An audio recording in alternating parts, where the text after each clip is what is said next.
नमस्कार दोस्तों। Ocean network में आपका स्वागत है। तो विनेश फोगाट ने प्रधानमंत्री नरेंद्र मोदी को भी लपेट लिया है और खेल मंत्री अनुराग ठाकुर पर भी गंभीर सवाल चस्पा करने की कोशिश की है। विनेश फोगाट का कहना यह है कि 2021 में जब वो ओलंपिक से लौटी और प्रधानमंत्री नरेंद्र मोदी से मिली तो उन्होंने प्रधानमंत्री को सेक्सुअल हैरेसमेंट की बात बताई थी। मैंने उस समय उन्हें इतना खुलकर नहीं बताया था क्योंकि मैं खुद टोक्यो ओलंपिक से वापस आई थी। मैं इतनी टॉर्चर थी कि मैंने इशारे इशारे में उन्हें अपनी बात बताने की पूरी कोशिश की थी। ये इशारे इशारे में पूरी बात बताने का कौन सा तरीका होता है? और ये कह रही हैं कि हमें सेक्सुअली हैरेसमेंट किया गया था, जिसके बारे में मैंने प्रधानमंत्री को बताया था।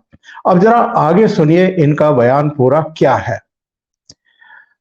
इन्होंने ये कहा कि मैंने प्रधानमंत्री से ये कहा था कि हमें मेंटली टॉर्चर कर रहे हैं, हमें और हमारी फैमिली को मारने तक की धमकी मिल रही है, लड़कियों के साथ बहुत गलत हो रहा है, हर तरीके से हमें परेशान किया जा रहा है, प्लीज हमारी हेल्प कीजिए। तब उन्होंने आश्वासन दिया था कि सब ठीक हो जाएगा, हम बैठे हैं इधर, आप चिंता मत कीजिए, आप अच्छे से गेम खेलिए। और प्रधानमंत्री ने इनसे खेल मंत्री से मिलने की बात कही थी और जो भी बातें हैं वो उनको बताने की बात कही थी। लेकिन एक तरफ ये कह रही हैं कि मैंने प्रधानमंत्री को सेक्सुअल हैरेसमेंट की बात बताई थी और दूसरी तरफ ये कहती हैं कि मैंने उनको ये बताया था कि हमें मेंटली टॉर्चर किया जा रहा है, हमारे परिवार को धमकी दी जा रही है। इशारे इशारे में उन्हें अपनी बात बताने की कोशिश की थी। 2021 टोक्यो ओलंपिक्स के बाद आगे सुनिए क्या कहती हैं। आगे ये कह रही हैं, इसके बाद हमने खेल मंत्री से मुलाकात की, उनको सारी बातें बताई और उसके बाद भी ब्रजभूषण से शरण सिंह की जो हरकतें हैं वो बंद होने का नाम नहीं ले रही थी। और जब हमने खेल मंत्री से सारी बातें बताई तो 24 घंटे के भीतर वो एक एक बात ब्रजभूषण को पता लग गई। ये सब बातें उन्होंने या उनके ऑफिस वालों ने ब्रजभूषण को बताई, ये मुझे पता नहीं, लेकिन 24 घंटे के भीतर सारी बात ब्रजभूषण को पता लग गई। इसके बाद मेरे पति को फोन आ गए कि आपने ऐसे कैसे प्रधानमंत्री को कहा है।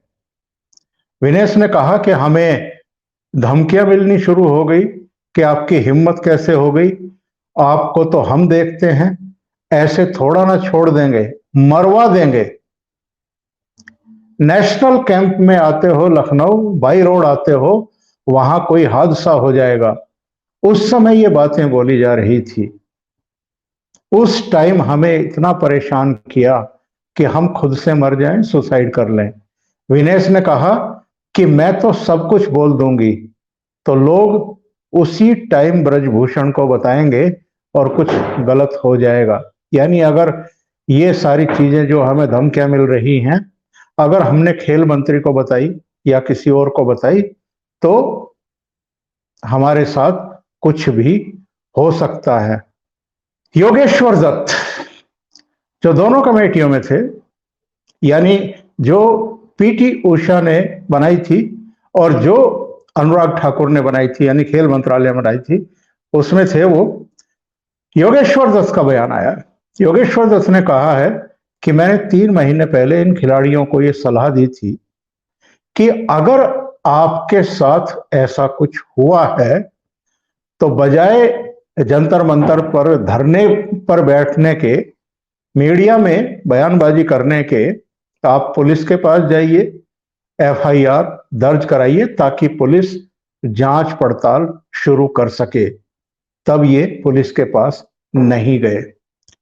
तो एक बड़ा सवाल ये खड़ा हो रहा है कि ये उसी समय पुलिस के पास क्यों नहीं गए, और पुलिस के पास जाने के बजाय इन्होंने मीडिया के सामने आकर के धरना प्रदर्शन करना क्यों शुरू किया 18 जनवरी को। और अगर इनकी मांग पर जो भारतीय ओलंपिक एसोसिएशन है, यानी पीटी उषा जिसकी अध्यक्ष हैं, उसने अगर कमेटी का गठन कर दिया और उसमें कुछ विशेषज्ञों को भी रखा, मैरी कॉम को उसका कमेटी का सर्वे बनाया गया जो विश्व चैंपियनशिप रही हैं, इसके अलावा उनके नाम कई गोल्ड मेडल हैं अंतरराष्ट्रीय प्रतिस्पर्धाओं में, उसमें बैडमिंटन के भी एक प्लेयर शामिल किए गए, 2 वकील शामिल किए गए, योगेश्वर शामिल किए गए, 2 दूसरे गेम्स के खिलाड़ी डोला बनर्जी शामिल की गई। तो उस कमेटी पर भी इनको भरोसा नहीं है। उस कमेटी की रिपोर्ट भी सार्वजनिक नहीं हुई थी और इन्होंने कहना शुरू कर दिया कि साहब क्लीन चिट दे दी है कमेटी ने ब्रजभूषण शरण सिंह को, क्योंकि वो भारतीय जनता पार्टी के एमपी हैं।